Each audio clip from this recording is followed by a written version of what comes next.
우리가 이 창세기 28장 말씀 오늘 살펴보는데 야곱을 찾아오신 하나님, 이렇게 말씀의 제목을 정해봤습니다. 야곱은 이겼습니다. 형을 이겼고 아버지를 이겼습니다. 그러나 이겼지만 두렵습니다. 도망을 갑니다. 여러분, 이런 경우들은 우리의 인생에서 흔히 경험하는 것들입니다. 승자가 아니고 패자가 아닌 경우들은 비일비재합니다. 이와 같은 두려움으로 그가 길을 가는 중에 이제 저녁이 돼서 이 광야에서 돌을 베개 삼아 잠을 자게 되지요. 얼마나 무섭겠습니까? 혼자 가는 길이요, 들짐승이 와서 공격할 수도 있고, 갑자기 어디서 나타나는지 모를 강도나 혹은 도둑을 만날 수도 있을 것입니다. 그런데 이런 두려운 순간에 하나님이 그를 찾아오셨습니다. 우리가 흔히 하는 말로 서프라이즈 파티라고 하나요? 서프라이즈입니다. 하나님의 이 서프라이즈 방문, 깜짝 방문입니다. 하나님이 만약에 찾아오신다면 어떤 모습일까요? 천벌이라고 우리는 생각할 수 있습니다. 천벌. 하나님이 야곱에게 천벌을 내리셔야 되잖아요. 하늘의 벌 아니에요? 천벌. 그런데 천벌로 찾아오시지 않고 천복으로 찾아오신 겁니다. 이게 더 깜짝 놀랄 일이죠. 깜짝 놀랄 일입니다. 하나님은 이렇게 서프라이즈의 하나님입니다. 깜짝 방문하셔서 우리로 하여금 깜짝 놀라게 하시는데, 그 깜짝 놀람이 드디어 올 것이 왔구나가 아니라 이런 은혜가, 이런 기쁨이, 이런 하나님의 인도하심과 선한 역사가 이렇게 다가오시는 것입니다. 인간을 찾아오시는 하나님의 모습들은 항상 이렇습니다. 아브라함을 찾아오실 때 그렇고, 모세를 찾아오실 때 그랬고, 다윗을 찾아오실 때 그랬습니다. 다윗이 여러분 광야에서 양을 치고 있습니다. 형들은 다 사무엘 선지자가 부른다 그래서 갔습니다. 다윗 혼자만 남아 있습니다. 그런데 하나님이 다윗을 부르십니다. 그래서 다윗에게 뭘 주십니까? 상상치도 못했던 왕권을 주십니다. 이게 하나님의 은혜입니다. 이게 엘리야를 찾아오시고 엘리사를 찾아오십니다. 내가 너를 써야 되겠다. 네가 내 메시지를 가서 증거해라.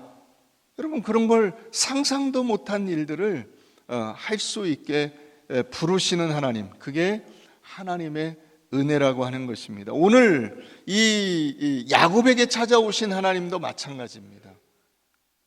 야곱이 하나님을 요청하지 않았습니다. 혹은 눈꽃만큼이라도 하나님이 찾아오실지도 몰라, 이런 기대도 가진 적이 없습니다. 그런데 하나님이 찾아오신 것입니다. 더 놀라운 것은 그가 지금 나쁜 짓을 저질렀잖아요. 아버지를 뒤통수 친 거 아닙니까? 속여서 사기를 치고 도망을 가고 있잖아요. 그러면 지금 만난 하나님은 어떤 하나님일까요? 천벌을 내리시는 하나님이잖아요.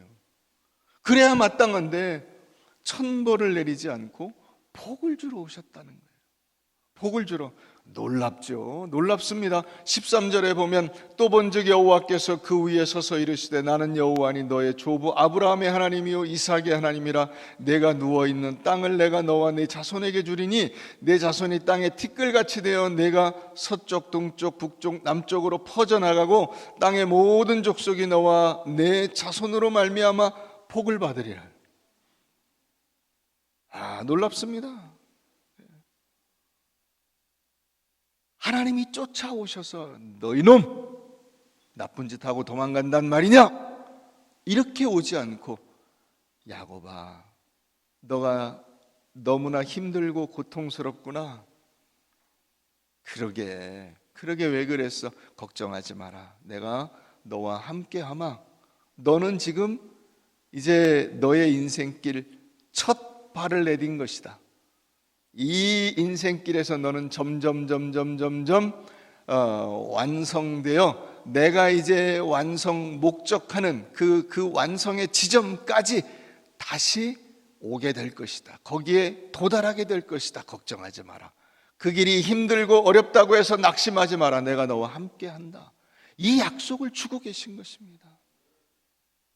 얼마나 놀라운 것인지. 여러분, 이런 얘기들이 성경에 가득 차 있습니다. 이 야곱의 이야기가 우리들의 이야기입니다. 믿으십니까? 한번 보십시다. 자, 사도행전 22장을 가봅니다. 사도행전 22장.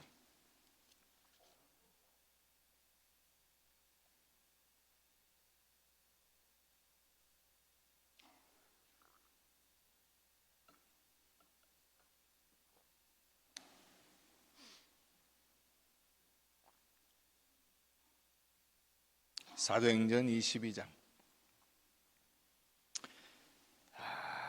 6절부터 볼까요? 6절. 가는 중 다메섹에 가까이 갔을 때에 오정쯤 되어 호련히 하늘로부터 큰 빛이 나를 둘러 비치매 내가 땅에 엎드러져 들으니 소리 있어 이르되 사울아 사울아 내가 왜 나를 박해하느냐 하시거늘 내가 대답하되 주님 누구시니까 하시니 이르시되 나는 내가 박해하는 나사렛 예수라 하시더라. 나와 함께 있는 사람들이 빛은 보면서도 나에게 말씀하시는 이에 소리는 듣지 못하더라.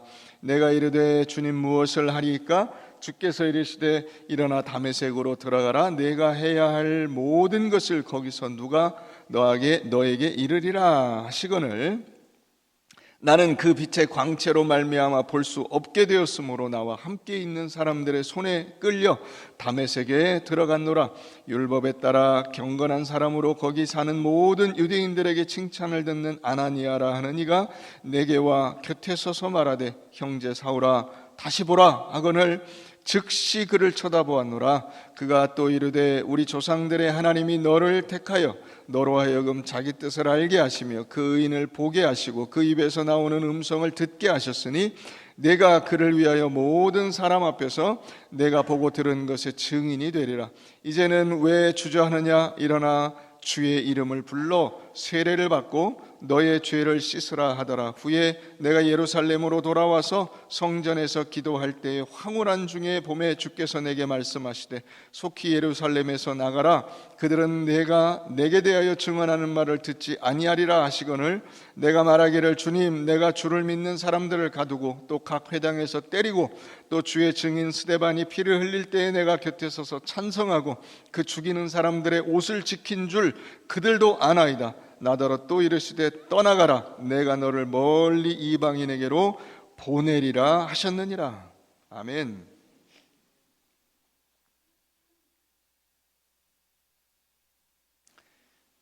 사도 바울이 되기 전에 사울일 때 하나님께서 그에게 찾아오신 이야기를 지금 사도가 되어서 감옥에 갇힌 가운데 말하고 있는 것입니다.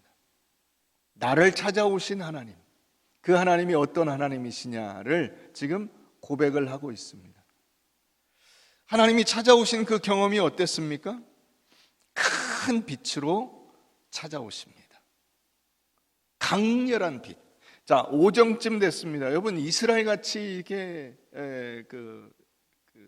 햇빛이 뜨거운 곳에서 그 햇빛이 한번 비추면 그 빛이 강렬한 그곳에서 여러분 그 빛보다 더 강렬한 빛은 어떤 빛일까요? 우린 그걸 보지 못했기 때문에 아마 상상도 잘 되지 않을 것입니다. 사도 바울은 그 빛을 봤다 그랬습니다. 그 빛을 봤습니다. 그 빛 가운데 예수 그리스도가 계신 것을 봤습니다. 이게 사울이 사도 바울이 되는 근거입니다.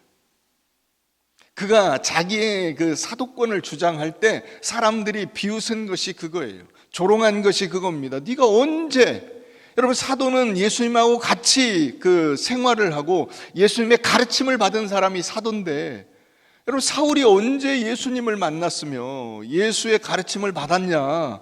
너는 가짜다. 이렇게 사람들이 조롱하는 것입니다. 근데 사도 바울이 내세우는 근거가 바로 여기 있어요. 나는 예수를 받고 예수님의 가르침을 받았고 그분이 말씀하시는 음성을 들었다. 자, 그게 어디 나오죠? 14절에 나옵니다. 14절 가서 보시죠. 그가 또 이르되 우리 조상들의 하나님이 너를 택하여 너로 하여금 자기 뜻을 알게 하시며 그 의인은 누굽니까? 예수님이죠. 그 의인. 어떤 의인이 아닙니다. 그 의인은 딱 한 분, 그분을 보게 하시고 그 입에서 나오는 음성을 듣게 하시고. 그러니까 여러분 사람들은 14절에 9절에 보면 나와 함께 있는 사람들이 빛은 보면서도 나에게 말씀하시는 이의 소리는 못 들었잖아요. 그죠? 빛은 봤어요. 어렴풋이 이게 뭔가 있는데 하는 그거는 봤어요. 그러나 이 사도 바울처럼 그 빛 가운데 서셔서 말씀하시는 주님은 보지 못하였고, 그 사도 바울은 음성을 들었지만은 그분이 말씀하시는 이 음성을 또렷이 들었어요. 그래서 이것을 9장에서도 기록하고 있고 22장에서도 기록하고 있고 26장에서도 기록하고 있어요. 또렷이 들었기 때문에. 그러나 사람들은 아무 소리도 못 들었다고요. 그러니까 다른 사람들은 사도가 될 수 없어요. 오직 사도 바울만이 사도가 될 수 있어요. 그 음성을 듣게 하셨으니 왜 그렇게 했다고요? 내가 그를 위하여 모든 사람 앞에서 내가 보고 들은 것에 증인이 되리라. 우리는 보통 예수 믿으면 회개하고 예수를 믿는다고 생각을 합니다. 그런데 그 순서는 원래 이 신학적으로 구원의 서정에 맞지 않아요. 어디서부터 시작하냐? 하나님의 택하심, 하나님께서 그에게 은혜를 베풀어 주심. 그래서 이미 성령의 역사가 임하고 나서 그 다음에 뭐가 있어요? 그 다음에 주의 이름을 불러 세례를 받고 너의 죄를 씻으라. 이게 구원의 역사예요. 우리가 회개함으로써 구원이 시작되는 게 아니라 하나님의 택하심과 하나님의 은혜 부어주심이 먼저 있고 그 다음에 우리가 죄를 고백하고 그 은혜로 말미암아 세례를 받고 하나님의 백성이 되는 겁니다. 자, 그런데 하나님께서 이렇게 사도 바울을 불러서 하나님의 일꾼으로 삼으시는, 그래서 21절 가보면 멀리 이방인에게로 내가 너를 보낸다 하는 게 있는 거예요. 보낸다. 보냄을 받은 사람이 사도죠. 보냄을 받은 사람. 하나님이 보내신 거예요. 여러분, 이 기독교의 모든 진리는 어디서부터 시작하냐면 하나님으로부터 시작하는 겁니다. 그래서 여러분, 다른 종교와 기독교의 아주 뚜렷한, 그리고 이것이 그 생명의 종교냐 아니면 가짜냐를 분간하는 기준이 됩니다. 그 뚜렷한 기준이 뭐냐? 그게 바로 하나님에게서 모든 것이 나온다는 거예요. 다른 종교들은 신에게 관심이 없어요. 신에게 관심이 있다면 그 관심은 다 뭐냐면 그 사람이 내가 원하는 것을 줄 수 있냐 없냐는 차원에서만 관심이 있어요. 비나이다는 왜 하냐면 내가 원하는 그것을 달라고 비는 거예요. 그런데 기독교 신앙은 그렇지 않아요. 하나님이 우리에게 주셔야만 받는 거예요. 인간에게 있는 모든 것 중에서 인간이 만들어낼 수 있는 건 없어요. 전부 하나님이 주셔야 돼요. 여러분, 인간이 생존에 있어서 필수적인 게 두 가지를 꼽는다면 하나는 물이고 하나는 공기입니다. 물과 공기가 있어야 사람이 살아요. 그런데 여러분, 밖에서 물이 인간에게 들어가잖아요. 깨끗한 물이 들어가면 그 다음에 그것이 어떻게 나옵니까? 똥물이 돼서 나옵니다. 인간은 물을 만들어낼 수가 없어요. 몸 안에 있는 물이 일정 비율 이하로 내려가면 죽습니다. 공기도 마찬가지예요. 신선한 공기가 들어가서 이 인간의 몸 안에 들어갔다 나오면 뭐가 됩니까? 이산화탄소가 됩니다. 전부 그게 인간의 존재의 어떤 근원이에요. 근원이 어디 있냐? 인간 안에 있지 않다고. 하나님이 주셔야 돼요. 생명을 주셔야 사람이 살 수가 있어요.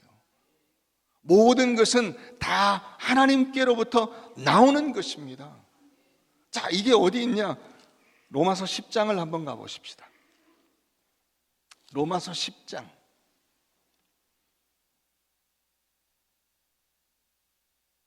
우리가 왜 하나님이 찾아오시는가를 알아야 돼요. 왜 야곱을 하나님이 찾아가셨는가? 야곱을 살리기 위해서예요. 택한 야곱을 하나님의 사람으로 만들어 그로 하여금 사람답게 살도록 하기 위해서 찾아가신 겁니다. 그 하나님의 찾아가심이 없으면 야곱은 살 수가 없습니다. 인간이 아닙니다. 자, 13절 보십시다. 누구든지, 로마서 10장 13절, 누구든지 주의 이름을 부르는 자는 구원을 받으리라. 자, 구원을 받으려면 그런즉 그들이 믿지 아니하는 일을 어찌 부르리요? 듣지도 못한 일을 어찌 믿으리요? 전파하는 자가 없이 어찌 들으리요? 보내심을 받지 아니하였으면 어찌 전파하리요? 이겁니다. 기독교 신앙은 다 밖에서 들어오는 겁니다. 이게 신앙의 원리예요. 그 밖에서가 어디냐면 하나님으로부터. 자, 그러니까 사람이 예수를 믿어 구원을 받는다. 근데 자, 예수를 믿으려면 예수라는 이름을 우리가 생각해내거나 우리가 예수를 만들어낼 수가 없습니다. 그러니까 어떻게 해야 됩니까? 예수라는 이름을 들어야 됩니다. 들어야 내가 알고 믿잖아요. 그럼 들으려면 누군가가 와서 전해야 되잖아요. 그죠? 오는 게 자기 힘으로 올 수가 없다고. 누가 보내줘야 오는 거예요. 보내신 분이 있어야 돼요. 보내신 분이 있어야 가고, 간 사람이 전하고, 전한 사람이 있어야 듣고, 들어야 그 다음에 믿을 수가 있는 거예요. 그 믿어야 구원을 받죠. 이게 복음의 원리라고요. 그런데 이걸 자기가 만들어낸 것이 아니기 때문에 끝에 어떻게 되어 있냐면 아름답도다 좋은 소식을 전하는 자들의 발이여 함과 같으니라. 한 게 없으니까. 그죠? 기꺼이 칭찬할 수 있다면 그건 뭐냐면 걸어간 발이 복되다라고 밖에 할 수가 없는 거예요. 걸어간 발이 복돼. 가서 네가 전했구나. 야, 너 참 잘했다. 그런데 그 전한 것이 어디서 나온 겁니까? 하나님이 주신 거죠. 하나님이 이 복된 것을 주셔야, 이 진리와 생명을 주셔야, 은혜와 사랑을 주셔야, 그분이 베푸시는 풍성한 능력을 내게 주셔야만 내가 살 수가 있어요. 그게 없으면 내가 존재 자체가 불가능하다고. 그러니까 여러분, 우리가 지금 창세기를 살펴보고 있는데 창세기에서 하나님이 말씀하시는 것이 뭐냐? 하나님이 인간을 하나님의 형상대로 만드시잖아요. 만드세요. 복을 주세요. 그런데 인간이 그 복을 엎어먹었어요. 어떻게 해요? 하나님에게 불순종하고 지 맘대로 살려고 하다가 결국 심판을 받고 죽음이 다가오게 됩니다. 이 죽어가는 인생을 하나님이 어떻게 할 수가 없어요. 그래서 그냥 내버려 두면 안 되겠으니까 찾아오신 거예요. 그게 아브라함입니다. 하나님이 찾아오세요. 아브라함아, 내가 너를 택하였다. 네가 이제 내가 지시하는 그 땅으로 가라. 거기서 뿌리를 내리고 거기서 살아라. 내가 너에게 자식을 주고 네가 이루는 그 가문이 큰 민족이 될 뿐만 아니라 온 세상 모든 민족이 되게 하고 그들에게 복의 근원이 되도록 만들 것이다. 그래서 하나님이 역사에 개입하신 것이 아브라함이에요. 자, 아브라함에게 복 주신 것을 우리 한번 보시죠. 자, 창세기 12장 한번 가서 보시죠. 뭐라고 하셨는가를 한번 보세요. 창세기 12장 1절, 여호와께서 아브라함에게 이르시되 너는 너의 고향과 친척과 아버지의 집을 떠나 내가 내게 보여줄 땅으로 가라. 하나님이 아브라함을 찾아오시잖아요. 그죠? 아브라함이 하나님을 알거나 부르거나 요청하거나 하나님이 있었으면 하고 그 간절히 바라거나 한 적이 없어요. 하나님이 오셔서 뭐라고 하시죠? 내가 너로 큰 민족을 이루고 내게 복을 주어 내 이름을 창대하게 하리니 너는 복이 될지라. 너를 축복하는 자에게는 내가 복을 내리고 너를 저주하는 자에게는 내가 저주하리니 땅의 모든 족속이 너로 말미암아 복을 얻을 것이니라 했어요. 자, 이 복이 어떻게 갔나 한번 보시죠. 우리 다시 본문으로 가보세요. 28장 13절. 또 본즉 여호와께서 그 위에 서서 이르시되 나는 여호와니 너의 조부 아브라함의 하나님이요 이삭의 하나님이라. 내가 누워있는 땅을 내가 너와 내 자손에게 주리니 내 자손이 땅의 티끌같이 되어 내가 서쪽 동쪽 북쪽 남쪽으로 퍼져 나갈지며 땅의 모든 족속이 너와 내 자손으로 말미암아 복을 받으리라. 내가 너와 함께 있어 내가 어디로 가든지 너를 지키며 너를 이끌어 이 땅으로 돌아오게 할지라. 여러분, 12장에 나온 복을 하나님이 단어 몇 개만 바꾸거나 문장을 약간 바꿔서 똑같은 말씀을 하고 계세요. 똑같은 말씀을. 다시 말하면 같은 약속을 주고 계신 것이고, 아브라함과 이삭과 야곱이 그 같은 약속의 계보에 서 있다는 사실을 확인해 주고 계시는 거예요.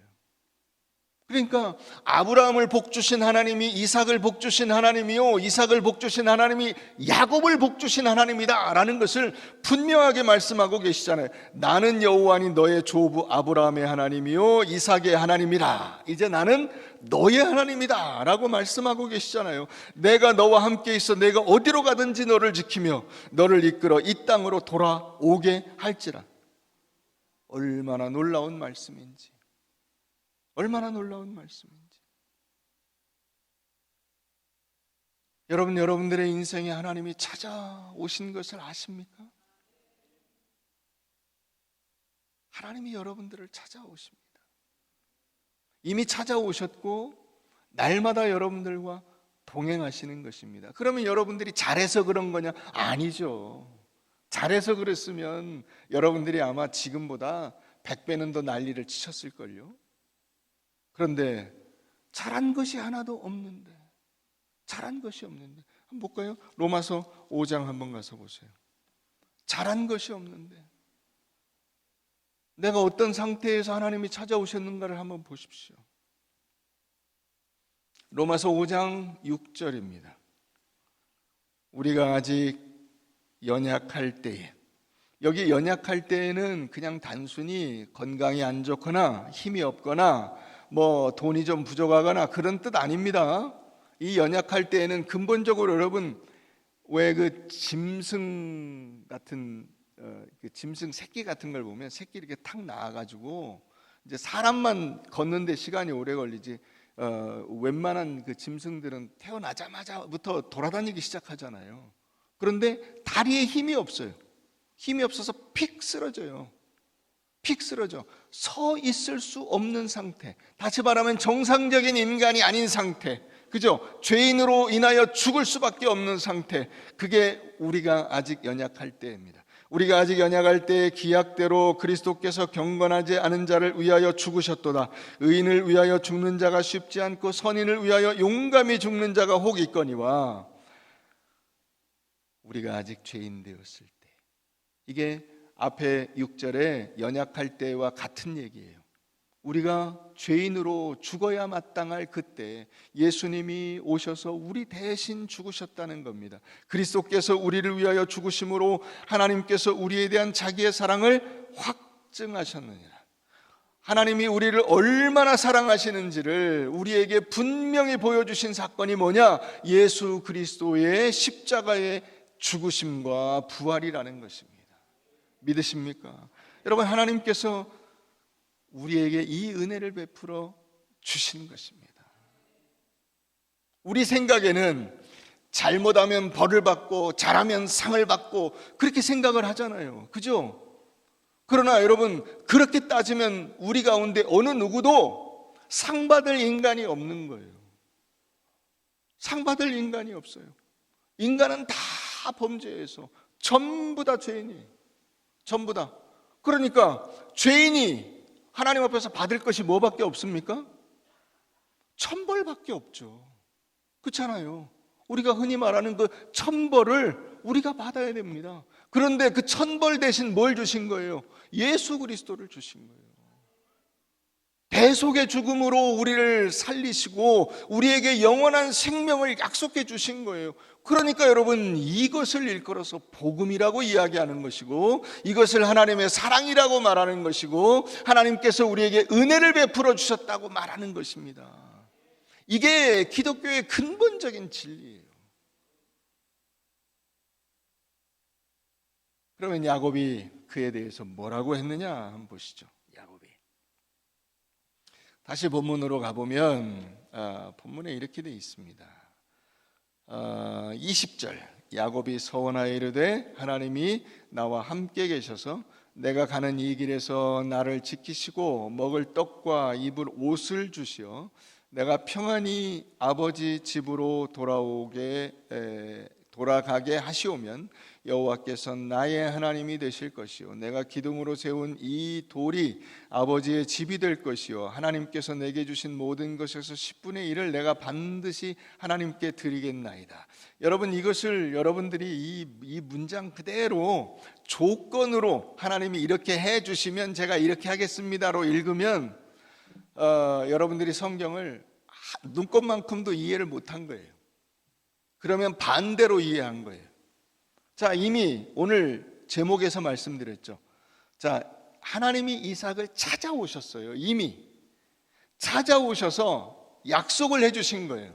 뭐라고? 나는 네 하나님인데 내가 이제 너와 함께 해서 너를 어디로 가든지 지켜주고 인도하고 보호하고 네가 다시 여기로 돌아올 수 있게 하고 여기로 돌아오는 그때쯤에 너는 훨씬 더 지금보다 성숙한 신앙을 가질 수 있도록 내가 만들어 놓을 거야 라고 말씀하신 거예요. 그러니까 그걸 그대로 지금 야곱이 받아가지고 맞장구를 치는 거예요. 맞장구. 하나님이 그렇게 하시겠다고 약속하시니까 제가 그렇게 될 줄로 믿고, 이게 그 하시오면이 그렇게 될 줄로 믿고 이 뜻이에요. 하나님이 약속하신 거 그대로 될 줄로 믿고.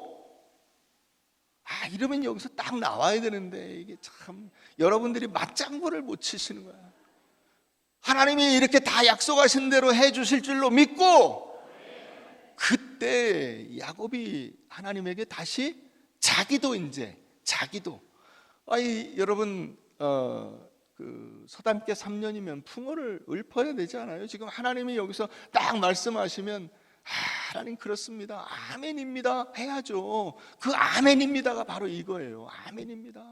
하나님이 이 천벌받아 마땅한 저를 찾아오셔서 이렇게 귀한 약속을 제게 베풀어 주시고 이 외로운 벌판에 혼자 있는데 제 인생의 동반자가 되어주시고 보호자가 되어주시고 함께해 주신다니 저는 정말 성은이 만극하여이다.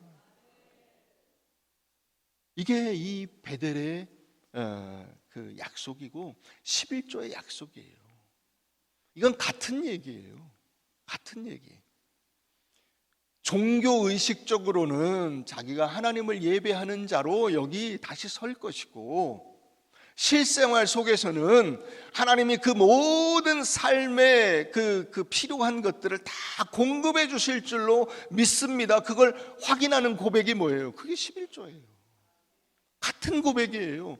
그러니까 베델의 하나님을 예배하는 그것과 11조를 드리는 것은 같은 얘기예요. 여러분, 참 희한한 게 있어요. 그게 뭐냐면, 제가 이제 연초에 꼭 11조 관련한 설교를 한번 하잖아요. 그런 설교를 하고 나면은 보통 여러분 유튜브, 이 교회 유튜브 와서 이렇게 보시면 밑에 댓글이 있어요, 없어요? 댓글이 없죠? 댓글을 아무도 안 달아요. 네. 그게 당연한데 11조 관련된 설교 이걸 하면은 꼭 밑에 댓글이 하나 달려요. 누군지 모르겠어. 근데 뭐라고 달리냐면 이를테면 이제 그런 거예요. 야, 이 도둑놈아, 교인들 돈을 빼먹으려고 그렇게 돈 내라고 난리냐, 이런 식의 반응이에요. 저는 이제 우리 교회는 아니라고 봅니다. 아멘이 안 나오는 거 보니까 긴가 보네요. 예, 우리 교회는 아니라고 봅니다. 그죠? 예, 그런 댓글을 단 사람이 우리 교회는 아니라고 봐. 근데 이상한 것은 그런 내용이 나오면 꼭 거기에 그 희한하죠. 그 설교를 왜 들어 그러면 듣지 말지. 자기한테 은혜가 안 되는데. 그걸 꼭 듣고 거기다가 왜 이제 교인들 돈을 빼먹으려고 하냐 이거죠. 여러분들이 헌금 안 하셔도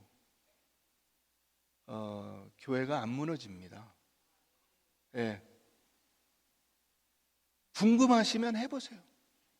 궁금하시면. 왜요? 이 교회는 하나님의 교회입니다. 하나님이 먹이시고 입히시고 모든 필요한 것들을 공급해 주십니다.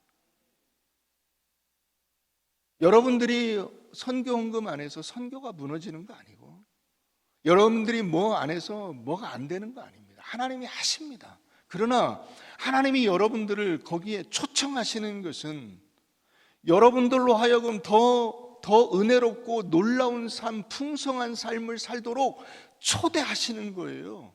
초대하시는 거예요. 그게 여기 이 하나님의 찾아오심의 목적이기도 해요. 하나님이 여러분 하나님에게 야곱이 없다 그래서 안 됩니까? 일이 다른 사람을 세우면 되죠. 그러나 야곱을 그 하나님의 놀라운 은혜의 사역에 초청하셔서 그 일에 동참하게 하시고 그 일로 말미암아 자기 스스로에게도 큰 기쁨과 자부심이 되게 하시고 하나님 앞에도 영광이 되도록 만들어내시기 위해서 야곱을 거기에 동참시키는 것이죠. 사도 바울도 마찬가지고 다윗도 마찬가지, 누구도 마찬가지예요. 그 일에 여러분 우리 모두를 하나님께서 불러주신 것입니다. 감사하지 않습니까? 감사하죠. 여러분 그래서 이것은 주일 예배를 드리는 것도 마찬가지예요. 하나님의 그 첫 번째 창조를 인간이 엎어먹었잖아요. 그죠? 하나님의 형상대로 만드시고 우리에게 모든 복을 부어 주셨는데 그것을 그냥 단번에 그냥 다 엎어버렸어요. 그러니까 하나님이 다시 우리를 예수 그리스도를 통해서 재창조해 주시죠. 그것을 기념하는 날이 주일 아니에요. 예수의 부활을 기념하는 날. 예수의 부활이라는 것은 우리의 재창조가 완성된 거예요. 우리가 새 생명으로 거듭나 예수 그리스도 안에서 생명을 얻도록 만들어 주신 이것을 기뻐하고 감사하며 하나님 앞에 영광을 돌리는 날이 주일날이에요. 다 마찬가지예요. 베델이든 11조든 주일이든 다 마찬가지예요. 같은 얘기예요. 그것을 우리에게 주시기 위해서 하나님이 우리를 찾아오신 겁니다. 놀랍죠? 놀랍죠? 그 하나님과 여러분들이 어떻게 해야 될까요? 어떻게? 신명기 1장을 한번 가보시죠. 신명기 1장.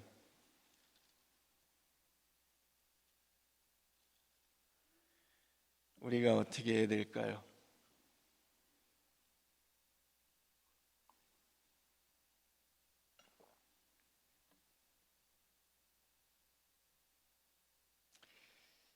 (29절부터) 보십시다. 내가 너희에게 말하기를 그들을 무서워하지 말라, 두려워하지 말라. 너희보다 먼저 가시는 너희의 하나님 여호와께서 애굽에서 너희를 위하여 너희 목전에서 모든 일을 행하신 것 같이 이제도 너희를 위하여 싸우실 것이며 광야에서도 너희가 당하였거니와 사람이 자기의 아들을 안는 것 같이 너희의 하나님 여호와께서 너희가 걸어온 길에서 너희를 안으사 이곳까지 이르게 하셨느니라 하나. 이 일에 너희가 너희의 하나님 여호와를 믿지 아니하였도다. 그는 너희보다 먼저 그 길을 가시며 장막 칠 곳을 찾으시고 밤에는 불로 낮에는 구름으로 너희가 갈 길을 지시하신 자이시니라. 여러분 하나님이 여러분들보다 먼저 가신답니다. 먼저 가신답니다. 먼저 가서 장막 칠 곳을 다 찾아 놓으신답니다. 여러분들의 인생이 하나님께서 기뻐하시는 길이 될 수 있도록 하나님이 책임져 주신답니다. 여러분, 이것을 여러분들이 믿고 깨닫고 당당하게 가셨으면 좋겠습니다. 여러분, 보통 사람들이 가는 길이 1시간에 4km 정도를 갑니다. 노인들은 3km 정도를 갑니다. 젊은이들은 5km 정도를 갑니다. 조금 걸음이 빠르고 조금 느리고. 이스라엘 백성들이 그 걸음으로 광야길을 갔습니다. 그런데 여러분, 하나님이 그 길을 동행하십니다. 하나님이 어떤 하나님이십니까?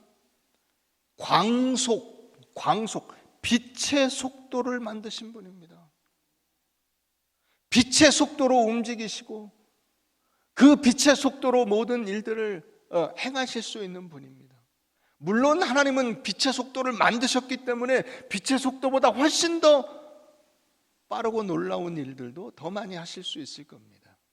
그분의 속도라는 것은 동시적일 수 있을 겁니다. 그런데 그 하나님이, 그렇게 빠르신 하나님이 눈 깜짝할 사이에 동해 번쩍 서해 번쩍 하실 수 있는 그 하나님이 어떻게 하시죠? 그 느린 이스라엘 백성들과 함께 동행하십니다. 속 터져 미칠 것 같은 그 백성들을 품에 안으시고 그 백성들을 이끌어 내십니다. 여러분, 그 하나님이 여러분들의 하나님이심을 믿으십니까? 여러분, 그 하나님께서 여러분들에게는 어떤 모양으로 다가오실까요? 어떤 모양으로? 하나님께서 여러분들에게 다가오시는 것이 이렇게 사도 바울이 본 것처럼 강렬한 빛으로 오시고, 혹은 그 모세나 아브라함이 본 것처럼 어떤 신비한 음성이나 놀라운 기적으로 다가오시는 것이 아니라 여러분들에게 어떻게 다가오시느냐? 남편으로 다가오시고 아내로 다가오시고 자녀로 다가오십니다. 여러분들 주변에 있는 모든 사람들이 하나님이 찾아오신 겁니다. 사실 그런 생각 안 해보셨어요? 하나님이 나에게 찾아오신 겁니다. 어떻게 해야 될까요? 잘해줘야죠. 잘해줘야 됩니다. 귀한 손님입니다. 함부로 대하지 마시고 극진히 대우하십시오. 극진히. 여러분들에게 하나님이 보내신 귀한 손님들입니다. 하나님을 대신해서 하나님께서 보냈습니다. 저는 이번 주에 기대를 갖고 있습니다. 저에게 손녀 둘이 태어납니다. 하나님이 찾아오시는 거죠. 하나님이 찾아오시는 겁니다. 그게 손녀라서요? 아니요. 여러분들 다 마찬가지입니다. 우리가 21일 날 블레싱 데이를 앞두고 있습니다. 하나님이 찾아오시는 겁니다. 하나님은 어떤 모습으로 찾아오실까요? 여러분들을 같이 앉은 여러분들 주변에 있는 모든 사람들이 다 하나님이 보낸 사람들이고, 야곱이 그런 사람들을 통해서 하나님의 은혜를 경험하게 되는 겁니다. 여러분, 야곱의 인생을 우리가 좀 더 한두 번 더 살펴보겠지만은 야곱이 12아들을 낳습니다. 12아들을 낳아서 그 12아들로 뭐가 만들어집니까? 이스라엘 12지파가 만들어집니다. 하나님의 계획과 뜻이 야곱의 생애에서 이루어지는 겁니다. 그게 하나님께서 찾아오시는 거죠.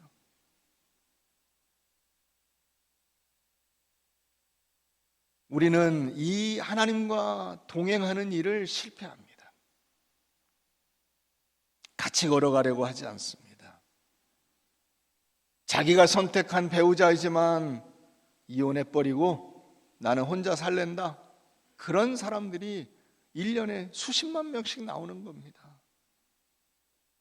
부모 자식 간에 등지고, 형제 간에 등지고, 교우들 간에 등지고, 조금만 마음에 안 들면 교회 옮겨버리고 이리 갔다 저리 갔다 하는 사람들 투성입니다. 여러분, 그렇게 하지 마십시오. 끝까지 붙어 있으십시오. 하나님께서 야곱과 내가 어디로 가든지 내가 너를 떠나지 아니하고 약속하신 것처럼 우리도 여러분 그 하나님을 본받아서 끝까지 믿음 지키고 내 자리를 지키고 하나님께서 나에게 주신 그 일들을 감당하면서 거기서 비로소 커가는 겁니다. 거기서 하나님을 닮아가는 겁니다. 이리저리 여러분들 마음대로 옮겨 다니면 크질 못합니다. 맨날 그 자리. 이런저런 불평으로 여러분들 시간을 보내면 크질 못합니다. 맨날 그 자리. 이제 그런 생활 청산하시고 여러분들의 인생에서 진정으로 귀하고 아름다운 것들을 하나님이 주시잖아요. 여러분들 안에서 만들어낼 수가 없어요. 하나님이 주시는 그것을 받아서 그분이 내게 베푸시는 그 은혜 속에서 여러분들이 멋지고 아름다운 사람들로 성장해 갈 수 있기를 주의 이름으로 축원합니다.